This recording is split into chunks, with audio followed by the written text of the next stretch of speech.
سال پیش داداش این خاکو نبین، کل اینجا کفش طلا بود.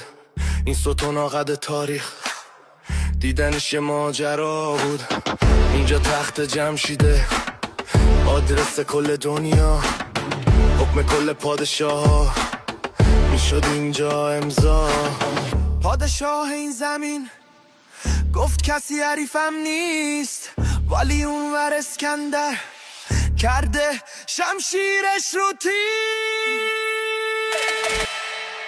داغ‌تر از آتش آتن داغی است که بر دل داریوش آهم گذاشت.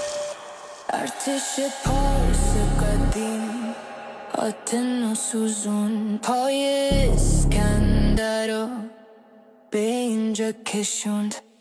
خنجر رو کوبید وسط نقشه، لشکر رو چیدش واسه حمله. به زودی دودمان مردم پارس را آتش خواهم زد. رسد از دریا مثل یه توفان، پاشو گذاشتش تو خاک ایران. تیغش میبارید شاهرگ و گردن، پر شد از جسد خاک این وطن.